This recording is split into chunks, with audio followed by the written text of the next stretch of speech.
ప్రధానంగా round table సమావేశానికి సంబంధించి నిరుద్యోగులు ప్రధానమైన డిమాండ్ ఏంటంటే నారా లోకేష్ కానీ యువగలం పాదయాత్రలో ఆయన ఇచ్చినటువంటి ఏదైతే జాబ్ క్యాలెండర్ మేము ఇస్తే ప్రతి జనవరి మీకు ఇస్తామని ప్రకటించారో అది 2 సంవత్సరాలుగా ఆయన వచ్చి 2 జాబ్ క్యాలెండర్ 2 జనవరి పోయినా కూడా ఇప్పటికీ అసలు నిమ్మక నీరెత్తినట్టు ఉండడం ఆయన చాలా బాధాకరం.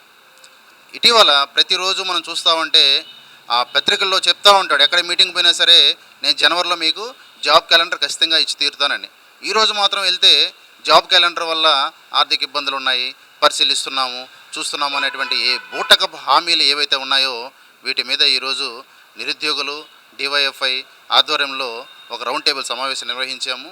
మేము ప్రధానంగా డిమాండ్ చేసేది ఒకటే, ఈ రాష్ట్రంలో నిరుద్యోగ యువత ఎవరైతే ఉన్నారో ఈ యువతని తక్షణమే మీరు నిరుద్యోగ జాబ్ క్యాలెండర్ ద్వారా వాళ్ళని ఆదుకోవాలి. లక్షలాది మంది నిరుద్యోగులు మీరు ఇస్తారనే నమ్మకంతో మీకు ఓట్లేసి గెలిపించినందుకు ఈరోజు నిరుద్యోగుల యొక్క నోట్లో మట్టి కొట్టారు మీరు. దీని మీద తీవ్రమైనటువంటి ఆందోళనలో ఉన్నారు నిరుద్యోగులు. రేపో మాపో అందరూ రోడ్లు ఎక్కే పరిస్థితి వచ్చింది. దీని నుంచి మీరు తక్షణమే స్పందించాలా. ముఖ్యమంత్రి కానీ, పవన్ కళ్యాణ్ కానీ, అదేవిధంగా నారా లోకేష్ కానీ మీరు ఇచ్చినటువంటి హామీలు నిలబెట్టుకోవాల్సినటువంటి బాధ్యత ఉంది. ఒక్కొక్క నోటిఫికేషన్ కోర్టు పెండింగ్లో పెట్టడం, దాన్ని ఆ కోర్టు పెండింగ్లో ఉందని చెప్పి వాటిని తప్పించుకునే ప్రయత్నం చేస్తున్నారు. కానీ ఒక రాష్ట్ర భవిష్యత్తు దృష్ట్యా ఒక యువతని ఏ విధంగా మీరు మలుచుకోవాలనేది మీకు ఇప్పటికీ కూడా తెలియనటువంటి సమస్యగా మేము చూస్తూ ఉన్నాం. పైకి మాత్రం ప్రైవేట్ రంగంలో లక్షల ఉద్యోగాలు ఇస్తున్నామని చెప్తా ఉన్నారు. అవి ఎవరికి ఇస్తున్నారో అర్థం కావట్లేదు. ఇక్కడ మాత్రం ప్రభుత్వ ఉద్యోగాలు కనీసం అంటే కనీసం స్థాయిలో కూడా మీరు భర్తీ చేయకుండా గత ప్రభుత్వం ఇచ్చినటువంటి ఏవైతే ఉన్నాయో వాటిని మీ క్రెడిట్ చేసుకుంటూ మీరు ముందుకెళ్తూ ఉన్నారు. కానీ ఒక్క పోస్టు కూడా మీరు కొత్తగా ఇచ్చింది ఏమీ లేదు. అదేవిధంగా సచివాలయానికి సంబంధించి ఈరోజు మిగులు పోస్టులు అనేటువంటి ఆ యొక్క నేపథ్యంలో ఆ యొక్క దాంట్లో ఆ పోస్టులన్నీ సచివాలయం పోస్టులన్నీ వీటితో భర్తీ చేస్తూ ఉన్నారు. దీనివల్ల రాబోయే రోజుల్లో నిరుద్యోగులకి ఒక జాబ్ కూడా ఇచ్చే అవకాశం లేదని చెప్పి చాలా ఆందోళనగా ఉన్నారు. వీటన్నిటి మీద మీరు తక్షణమే ఆ సచివాలయ ఉద్యోగుల్ని ఈ డైరెక్ట్ రిక్రూట్మెంట్తో భర్తీ చేయాలనే ఆ ఆలోచనని వెంటనే విరమించుకొని డైరెక్ట్ రిక్రూట్మెంట్ ద్వారా మీరు తక్షణమే జాబ్ క్యాలెండర్ విడుదల చేయాలని మేము డిమాండ్ చేస్తూ ఉన్నాం. రామచంద్ర, నిరుద్యోగ ఐక్య సమితి రాష్ట్ర అధ్యక్షుడు, భారత ప్రజాతంత్ర యువజన సమాఖ్య డివైఎఫ్ఐ. ఏదైతే స్టేట్ కమిటీ సభ్యుని, నా పేరు జి సూర్యకిరణ్. కూటమి ప్రభుత్వం ఏదైతే అధికారంలోకి వస్తే వాలంటీర్లకు 10,000 కాన్ నుంచి, నిరుద్యోగ భృతి కాన్ నుంచి ప్రతి ఒక్కరికి జాబ్ క్యాలెండర్ రిలీజ్ చేస్తానని చెప్పి యోగానంలో నారా లోకేష్ గారు కానివ్వండి, చంద్రబాబు నాయుడు గారు కానివ్వండి, పవన్ కళ్యాణ్ గారు కానివ్వండి చెప్పి మోసపూరితంగా రాష్ట్రంలో ఉన్నటువంటి నిరుద్యోగుల్ని రోడ్డున పడవేశారు. ఇప్పటికీ మెగా డిఎస్సి రిలీజ్ చేస్తాను, ప్రతి సంవత్సరం జనవరిలో రిలీజ్ చేస్తానని చెప్పినటువంటి హామీలు 2 జనవరిలు అయినప్పుడు కూడా ఇప్పటికి కూడా నిరుద్యోగుల పట్ల సానుకూలంగా లేకపోవడం, కావాలని చేస్తున్న దుర్మార్గం ఈ కూటమి ప్రభుత్వం నిరుద్యోగుల పట్ల వహిస్తున్న వైఖరి అని చెప్పి మేము భావిస్తూ ఉన్నాం. అలాగే రాష్ట్ర వ్యాప్తంగా ఉన్నటువంటి 5 కోట్ల జనాభాకి చంద్రబాబు నాయుడు గారు కొన్ని ఇంటర్వ్యూల్లో చెప్తున్నారు 22 లక్షల కోట్ల ఉద్యోగాలు ఇచ్చేసామని. 5 కోట్ల జనాభాకి 22 కోట్ల ఉద్యోగాలు ఎలాగిస్తారన్నది కూడా తెలియట్లేదు. అదే క్రమంలో గాంధీ గారితో మాట్లాడమని చెప్తున్నారు. ఏం మాట్లాడుతున్నారో ఏం చేస్తున్నారో తెలియకుండా ఒక రాష్ట్రానికి సంబంధించిన సీఎం అయ్యుండి పేదల బతుకులు ఎలా ఉన్నాయి అన్నది లేకుండా, నిరుద్యోగ సమస్య ఎలా ఎంటాడుతుంది అన్నది లేకోకుండా ఒక మోసపూరిత వైఖరితో మీడియాను ఉద్దేశించుకుని, మీడియాను ఉపయోగించుకుని మాట్లాడి రాష్ట్రంలో ఉన్నటువంటి నిరుద్యోగులను పట్టించుకోకపోవడం దుర్మార్గం. అందుకని ఈ రోజున రౌండ్ టేబుల్ సమావేశం విజయవాడలో నిర్వహించడం జరిగింది. తక్షణమే ఏదైతే ప్రభుత్వ శాఖల్లో ఉన్నటువంటి 36 శాఖలకు సంబంధించినటువంటి ఉద్యోగాల్లో మెగా డిఎస్సిని, సచివాలయ ఉద్యోగాలని, కానిస్టేబుల్ని, ఎస్సీ కానిస్టేబుల్ని, గ్రూప్ 2, గ్రూప్ 1 ఏ అయితే ఉద్యోగాల నియామకాలు తక్షణమే చేయాలని చెప్పి డిమాండ్ చేస్తూ ఉన్నాం. లేని పక్షంలో ఏదైతే నిరుద్యోగుల నిరంతరం పక్షాన పనిచేస్తున్న డివైఎఫ్ఐ ఆధ్వర్యంలో జేఎస్సీగా ఒకటై రానున్న రోజుల్లో ఈ కూటమి ప్రభుత్వాన్ని గద్దె దించేంత వరకు పోరాటాలు నిర్వహిస్తామని డిమాండ్ చేస్తూ ఉన్నాం, హెచ్చరిస్తూ ఉన్నాం. నా పేరు అశోక్ అండి, డివైఎఫ్ఐ రాష్ట్ర కమిటీ సభ్యుడిని. ఈరోజు రౌండ్ టేబుల్ సమావేశం జాబ్ క్యాలెండర్ విడుదల చేయాలని డిమాండ్తో జరుగుతూ ఉంది. రాష్ట్ర ప్రభుత్వం అధికారం వచ్చి 2 సంవత్సరాలు కావస్తుంది. ప్రతి ఏటా డిఎస్సి అన్నారు, ప్రతి ఏటా ఉద్యోగాలు ఇవ్వడానికి మా ప్రభుత్వం ముందుందని చెప్పారు.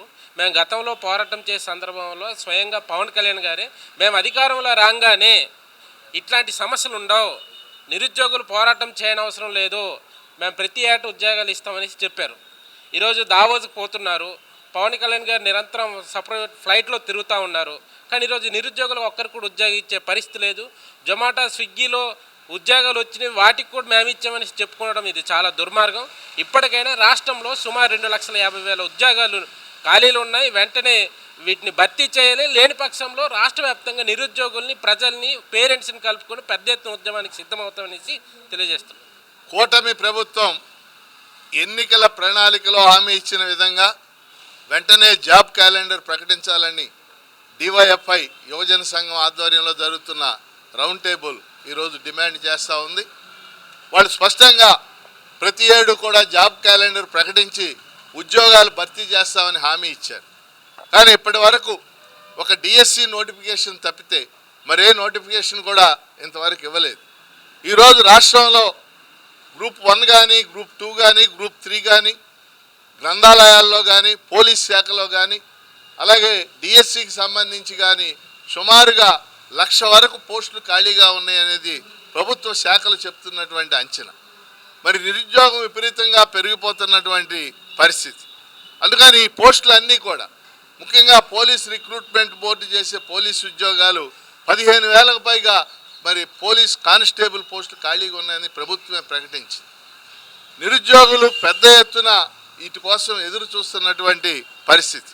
అందుకని కూటమి ప్రభుత్వం వెంటనే తమ ఎన్నికల ప్రణాళికలో ప్రకటించిన విధంగా జాబ్ క్యాలెండర్ ప్రకటించాలని మేము డిమాండ్ చేస్తున్నాం. రెండోది వయో పరిమితి. నోటిఫికేషన్లు రెగ్యులర్గా రాకపోవడంతో అనేక మంది నిరుద్యోగులకి వయసు పెరిగిపోతూ ఉంది. వాస్తవంగా ఇప్పుడు 42 ఏళ్ళు ఉంది వయో పరిమితి. ఈ 42 ఏళ్ళని 48 ఏళ్ళకు పెంచాలని చెప్పేసి మేము డిమాండ్ చేస్తూ ఉన్నాం. ఎందువల్లంటే అనేక మంది దీని మీదే ఆధారపడి కోచింగ్ తీసుకుంటా ఉన్నప్పటికీ ఇప్పుడు ఉదాహరణకు గ్రూప్ 2 ఉంది, 4 ఏళ్ళు అయింది నోటిఫికేషన్ వచ్చి. ప్రతి ఏడు ఉంటే వాళ్ళకి వయో పరిమితి సమస్య రాదు. కాబట్టి రెండో డిమాండ్ మేము చేస్తుంది వయో పరిమితిని వెంటనే ప్రకటించాలి, అలా పెంచాలి. మూడవది ఇవాళ గ్రూప్ 2 ఫలితాలు వచ్చినాయి కాబట్టి గ్రూప్ 2 నోటిఫికేషన్ ద్వారా 5-6 వేల పైగా పోస్టులు ఖాళీగా ఉన్నాయి. ఇవన్నీ భర్తీ చేయాలి. ప్రభుత్వం కనుక పూనుకోకపోతే నిరుద్యోగ వేదికలు, ఐక్య వేదికలు, అనేక నిరుద్యోగ సంఘాలు ఉన్నాయి.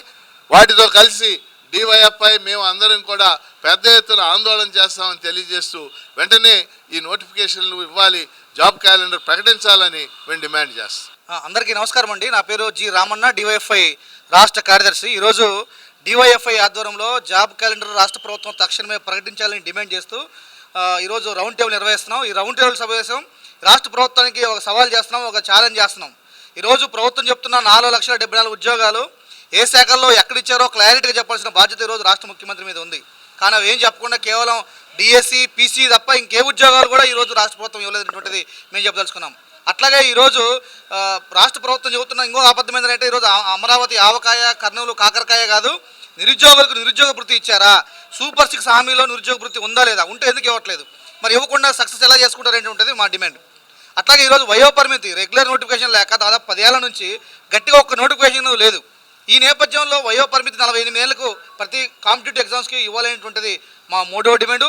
అట్లాగే స్పెషల్ డిఎస్సి ఏదైతే ఉందో దాదాపు 2,600 ఉద్యోగాలకు ఈ స్పెషల్ డిఎస్సి నోటిఫికేషన్ ఇవ్వాలనేటువంటిది మా నాలుగో డిమాండు. అట్లాగే లైబ్రరీ పోస్టు కూడా ఖాళీగా ఉన్నాయి. లైబ్రరీ పోస్టులు ఏమీ భర్తీ కావడం లేదు. దాదాపు 18 ఏళ్ల నుంచి లైబ్రరీ ఉద్యోగాలు చదివి 2 లక్షల మంది నిరుద్యోగులు ఉద్యోగాల కోసం ఎదురు చూస్తున్నారు, వాళ్ళకి ఉద్యోగం లేదు. అట్లాగే పశుసంవర్ధక శాఖలో ఏహెచ్ఏ వాళ్ళు ఈరోజు మాకు ఉద్యోగాలు వస్తాయని చెప్పేసి 2 ఏళ్ల పాటు చదువుకొని కోచింగ్లు తీసుకొని డబ్బులు అప్పులు చేసి ఈరోజు కష్టపడుతున్నా ఈరోజు ఏహెచ్ఏ దాంట్లో ఉద్యోగాలు ఇవ్వడానికి ఏంటి ప్రభుత్వానికి బాధ అనేటువంటిది మా డిమాండ్. ఈ నేపథ్యంలో అట్లాగే పోలీస్ కానిస్టేబుల్లో 15,000 పైగా ఖాళీ అని చెప్పేసి హోంమంత్రి గారు చెప్పారు. గత ప్రభుత్వం ఇచ్చిన 6,000 మంది ఉద్యోగాలు తప్ప మీరు ఏదన్నా పీసీ ఉద్యోగ నోటిఫికేషన్ ఇచ్చారంటే మా ప్రశ్న. అందుకని మొత్తం ఈ ఖాళీల విషయం మీద రాష్ట్ర ప్రభుత్వంతో తాడోపేడో తేల్చుకోవడానికి డివైఎఫ్ఐ సమాయత్తం కాబోతుంది. ఫిబ్రవరి 15లో కనుక రాష్ట్ర ప్రభుత్వం ఈ ఖాళీల మీద శ్వేతపత్రం విడుదల చేసి నోటిఫికేషన్ మీద స్పష్టత ఇవ్వకపోతే, జాబ్ క్యాలెండర్ ప్రకటించకపోతే రాష్ట్రంలో రణరంగంగా మార్చే ప్రమాదం కూడా ఉంది. నిరుద్యోగ యువత ఖచ్చితంగా నివురుగప్పిన నిత్తులగా పెద్ద ఎత్తున పోరాటానికి కూడా యువత సిద్ధం కాబోతుందని చెప్పేసి ఈ ప్రభుత్వానికి హెచ్చరిక చేస్తున్నాం.